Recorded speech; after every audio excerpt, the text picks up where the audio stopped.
Good afternoon, everybody. Tom Stavulis with True North Group, and we're here for today's or our Tuesday Facebook Live, Cybersecurity Facebook Live, which is sponsored by the Virginia Small Business Development Center. Today, I want to talk a little bit about the T-Mobile hack.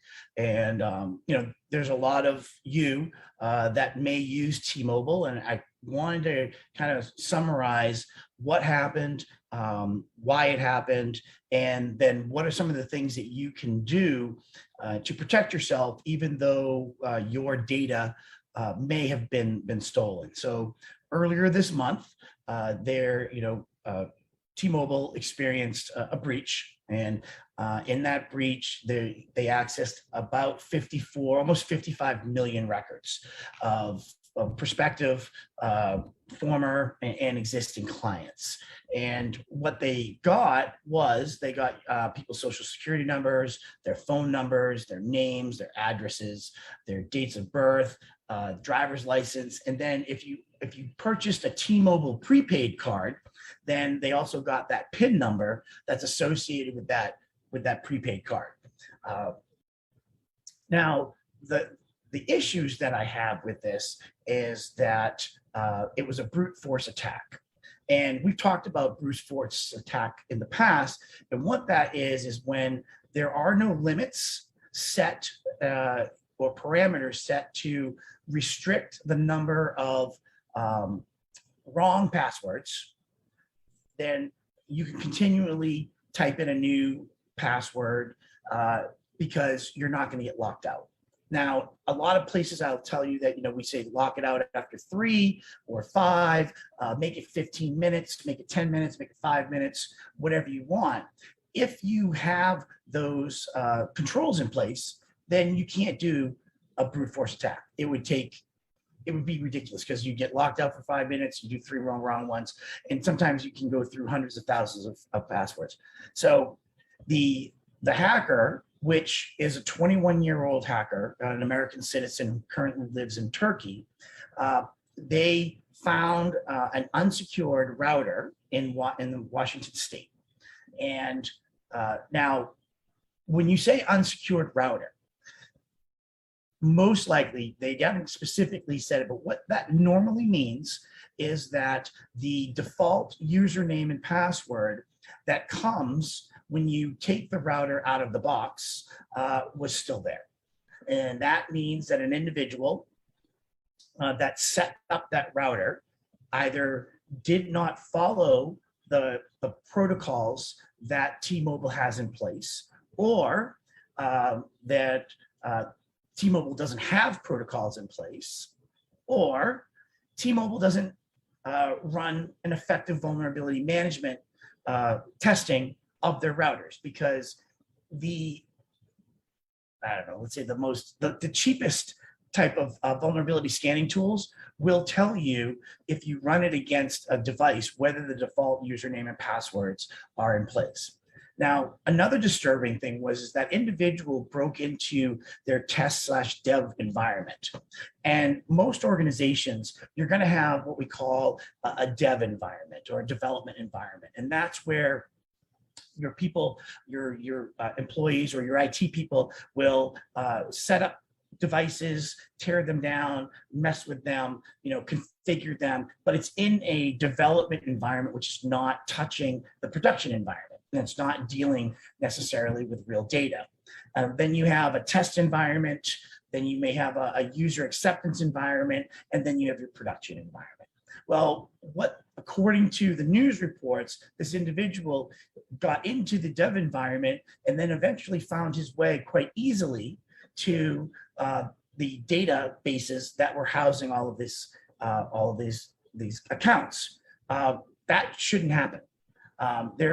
If you have a good segmentation of your network, and this is the simplest form, by the way, this isn't rocket science either, then you should not be able to go from dev to test. There needs to be other protocols in place. And apparently there wasn't, because this individual managed to get access to about 100 different servers in that environment, all right? which means that they're using a lot of default usernames and passwords, which is rather disturbing because, you know, T-Mobile is an extremely large organization and they should have far better security than they do. And you can't even say, well, it's a dev environment, blah, blah, blah. Yeah, that's fine. But you know what? When you are the second largest provider of mobile services in the country, you don't get to make mistakes like this. And you know, the new CEO, Mike Sievert, he took over in April of 2020, and you know, and I'm going to read a quote that he said: "Keeping our customers' data safe is a responsibility we take incredibly seriously, and preventing this type of event from happening has always been a top priority of ours. Unfortunately, this time we were not successful. Knowing that we failed to prevent this exposure is one of the hardest parts of this event. On behalf of everyone at Team Magenta, I want to say we are truly sorry," end quote. Well, you might want to believe him, except that this is the sixth cyber breach in the last 4 years that T-Mobile has experienced. It's the third one under his watch. So do you really care about security?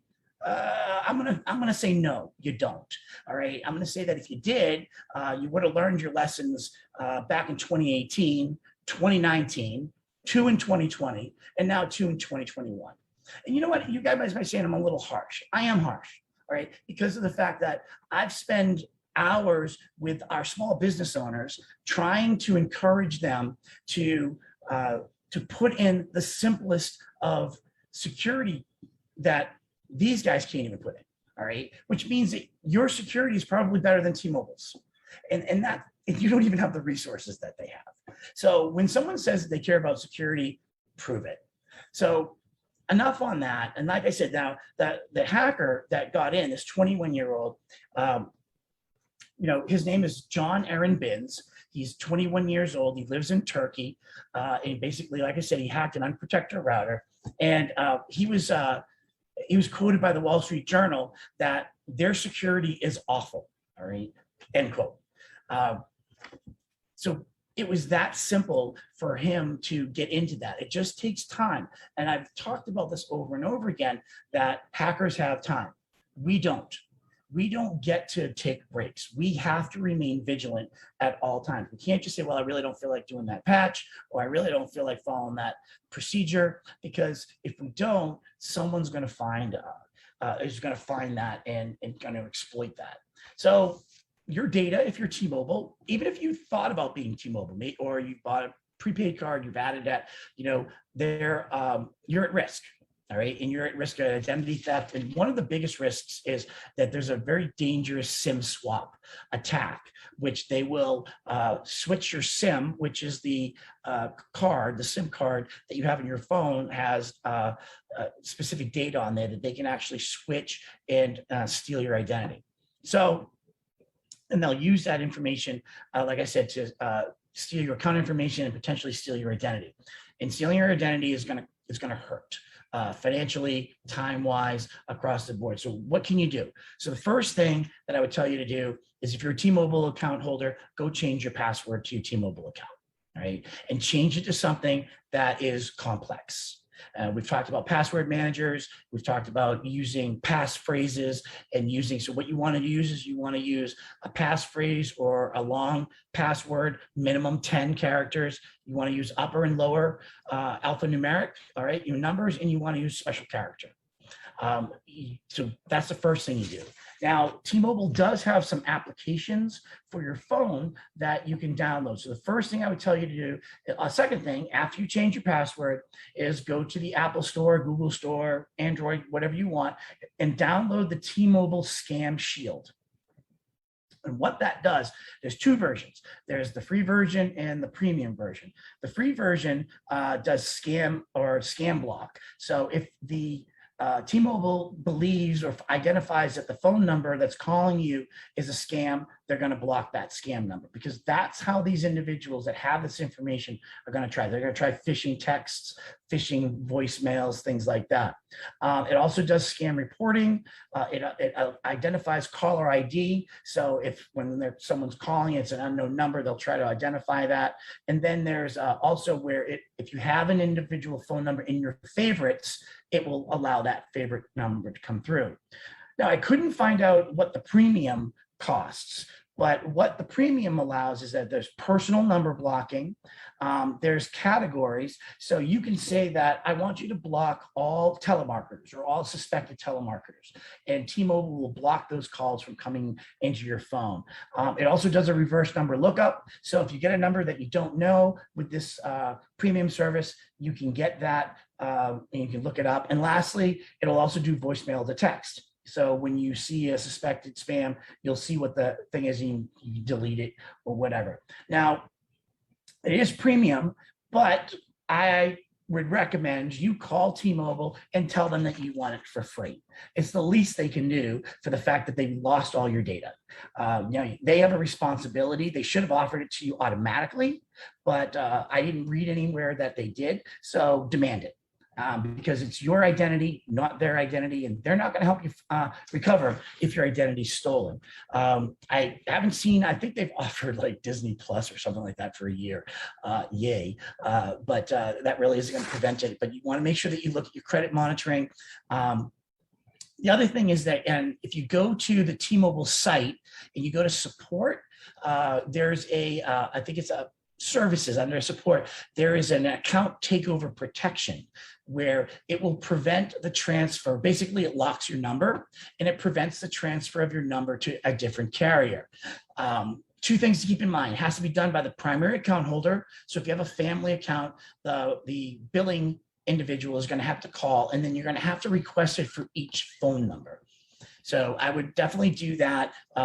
So that way someone cannot just call up, have all of your information to include PINs. Now, they said the post-paid PINs weren't captured, but you know what? They have no credibility with me yet, and it's probably going to get worse before it gets better. So just assume that your post-paid PIN that you use, so you might want to go change that and include in addition to your password. So you want to update your PINs. And another thing is you can, if you have something like LifeLock or ID Shield or Legal Shield or something like that, you can go in and put fraud alerts on there to detect. You can also freeze your credit, which means that if someone was going to open up credit on your name, they have to validate. They can't just do it. If you don't have any of those services, you can go to identitytheft.gov. And you can also request the same services where they will freeze your credit reports. There is a bit of an inconvenience for that, because if you need to get credit, you're going to have to unfreeze it. But until you have a good understanding of what is going on, because the data is already being sold on the dark web, it's just a matter of time when they get to you. So, and then the last thing I would recommend is, if you've ever filed your taxes online, the IRS requires a 6-digit PIN, and that's another factor to protect your identity. If you don't have a PIN like that, if you go to the irs.gov, you can actually create a 6-digit PIN, which means that you cannot submit any taxes in your name without having that 6-digit PIN. So that's some of the steps. This is recorded. You may want to watch it again. But if you are a T-Mobile, you need to take this seriously. Go change these accounts and make sure that they are keeping you up to date as to what is going on. The investigation is ongoing. As I said, it always gets worse as the forensics company is there doing their research and what they release. But unfortunately, it's going to be up to you to ensure that your identity doesn't get stolen because of the mishaps by T-Mobile. So that's it today. As always, if you're concerned about your own business and you want to get some advice or a second set of eyes on there, you can always set up a one-to-one with me. Just go and click on the link in the notes there for the SBDC. We can set something up. If you have any questions, please put it in the comments and I'll make sure I go on there and answer them. But like I said, if you're T-Mobile, definitely do these few steps to make sure that you're got a positive control over your identity. And if somebody was trying to take advantage of your identity, you'll hopefully have the right things in place to be alerted for that. So enjoy the rest of your Tuesday. We look forward to seeing you next week for a new topic, and have a great